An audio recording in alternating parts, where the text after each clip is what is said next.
कभी सोचा आपने कि इस देश में पॉलिटिक्स को राजनीति क्यों कहा जाता है? राजनीति का अर्थ है राज करने का तरीका। जब यह देश 1947 में आजाद हो चुका है और सारे भारतीय एक दूसरे के बराबर हैं, तो फिर कौन किसका राजा है? मशहूर उर्दू शायर जॉन एलिया ने कहा था, हैं बाशिंदे इसी बस्ती के हम भी, तो खुद पर भरोसा क्यों करें हम।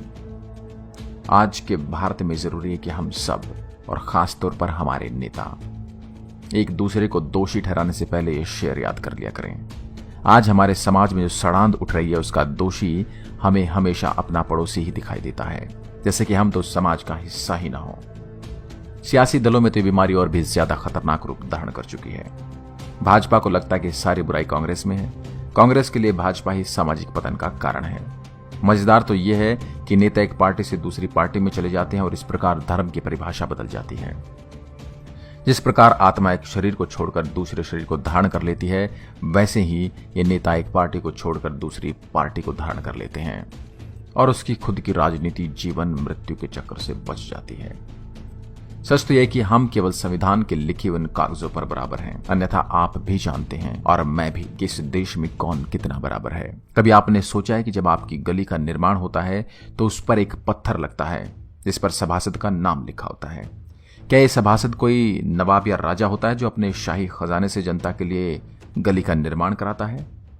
ये गली आपके और मेरे पैसे से बनती है, पर इस पर पुराने राजे महाराजाओं की तरह पत्थर पर नेताजी का नाम लिखा जाता है। जिनका पैसा होता है उनका नाम कहीं नहीं लिखा जाता। 5 साल बाद अगर कोई और सभासद बन जाता है तो भी ये पत्थर नेताजी का नाम सदा के लिए अमर कर देता है। थोड़ा आगे बढ़ते हैं तो सड़क पर विधायक जी के नाम का पत्थर लगा मिलता है, कहीं सांसद के नाम का पत्थर होता है। अखबार खोलिए तो उसमें मंत्रियों, मुख्यमंत्रियों या प्रधानमंत्री के नाम से बड़े बड़े विज्ञापन होते हैं। आपको बताया जाता है कि इन महान हस्तियों ने आपके लिए नई योजना लागू करके आप पर बहुत बड़ा एहसान कर दिया है, अथवा तो वो मंत्री हवाई यात्राओं और दौरों के लिए बने थे। कोई नई योजना लागू करके तो उन्होंने आप पर एहसान ही किया। कभी हमने ये सवाल किया कि ये पत्थर, ये विज्ञापन, ये होर्डिंग, ये सब क्या इनकी जेब से आता है? कहा जाता है कि ये जनता को जागरूक करने के लिए है, नई योजनाओं से जागरूक करने के लिए। आप विज्ञापन में केवल ऐसा भी लिख सकते हैं कि केंद्र सरकार या राज्य सरकार के फला मंत्रालय ने फला योजना लागू की है। इसमें मंत्री जी का नाम क्यों जरूरी है? विधायक जी का नाम लिखकर विधायक निधि क्यों नहीं लिखा जाता? परंतु ये तो नवाबों के वंशज हैं जो हर इमारत पर अपना नाम लिखते थे ताकि याद बनी रहे। पत्थर पर, विज्ञापन पर हर कर देने वाले जनता का नाम नहीं होता, पर नेताओं का होता है, जिनको हमारे कर से वेतन मिलता है और जिनके सारे खर्च सरकारी छूट से चलते हैं। ऐसा नेताओं में क्या होता है कि वो हमसे बेहतर हो गए? मैं किसी एक पार्टी विशेष की बात नहीं कर रहा। अपने आसपास देखिए कौन से नेताजी खुद कोई काम धंधा करते हैं। नेतागिरी कौन सा रोजगार होती है? ये पार्टियां कैसे इतना खर्च उठा लेती हैं? कभी आराम से बैठकर सोचिएगा। विधायकी के एक चुनाव में जो होर्डिंग लगते हैं, पर्चे छपते हैं, रैलियां होती हैं, उन सब का खर्च कितना होता है? क्या आप में से कोई इतना पैसा जिससे कि एक चुनाव लड़ा जा सके कमाता है? चलिए माना कि इनको लोग चंदा देते हैं बिना मतलब, तो यहां कोई अपने माँ बाप को कुछ नहीं देता, तो क्या चंदा देने वाले चंदा मुफ्त में देते हैं? हम भी जानते हैं जन्नत की हकीकत।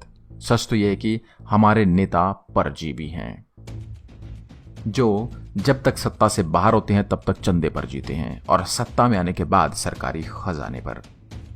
मंत्री हेलीकॉप्टर में उड़ते हैं और हम करदाता बसों के धक्के खाते हैं। सच तो यह है कि इस व्यवस्था में ईमानदार नेता की उम्मीद करना खुद से झूठ बोलना ही है। पर रुकिए जरा, ये ईमानदार नेता चाहिए भी किसको? हम सब खुद भी तो बेईमान हैं और बेईमानी का मौका खोजते रहते हैं। हम गिद्ध की तरह इस देश पर नजरें गड़ाए इस बात का इंतजार कर रहे कि कब भेड़िए इसको खा जाएंगे और हमको अपना हिस्सा मिलेगा। हम उस कुत्ते की तरह हैं जो कसाई की दुकान के बाहर हड्डी की ताक में बैठा रहता है। हम चाहते कि हमारे बच्चे का दाखिला जुगाड़ से हो जाए, हमारी गाड़ी बिना चालान छूट जाए, हमें बिजली का बिल न देना पड़े, हमें अवैध निर्माण की छूट हो। हाँ, दूसरे को ये सब मिलने से हमें देश की याद आती है। सच तो ये कि हमें बस ऐसे नेता चाहिए जो हमारा तुष्टिकरण करें और बाकी हमें किसी से कोई मतलब नहीं। अभी हाल ही में खबर आई कि नीरव मोदी पैसा लेकर फरार हो गया। जाहिर सी बात है कि इसमें सरकार का लचर रवैया जिम्मेदार है। परंतु जो बात मुझे सबसे ज्यादा परेशान कर रही है वो है कि विपक्ष की भाषा। आम आलोचना ये नहीं कि सरकार ने नीरव को बिना किसी कागजी कार्रवाई के कर्ज कैसे दिया, उनसे वसूली क्यों नहीं हुई या वो भाग कैसे गए। आम आलोचना ये है कि देखिए, हमसे तो 10-20 लाख का कर्ज भी वक्त पर वसूल करते हैं और उनसे नहीं किया। ये बहुत खतरनाक सोच है। यहाँ में देश को लुटेरों के लूट से जाने से रोष नहीं है, बल्कि हमारे दुख ये कि हमको छोटी मोटी लूट का भी हिसाब देना पड़ा और हमें छोटी मोटी चोरियां क्यों नहीं करने दी जा रही। ऐसे में हम किसको दोष दें।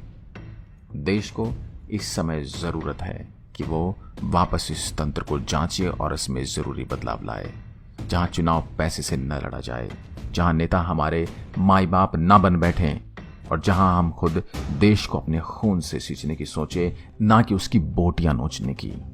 अब तो बस एक ही पंक्ति याद आती है, ऐ तिरंगे तेरे सिवा इस हमाम में सब है नंगे। आशा करता हूं यह वीडियो आपको पसंद आई होगी। ऐसे ही अन्य वीडियोस के लिए आप हमारे चैनल को लाइक कीजिए, शेयर कीजिए एंड सब्सक्राइब कीजिए और अपने सुझाव और अपनी प्रतिक्रिया हमें कमेंट बॉक्स में जरूर दीजिए। जय हिंद, जय भारत।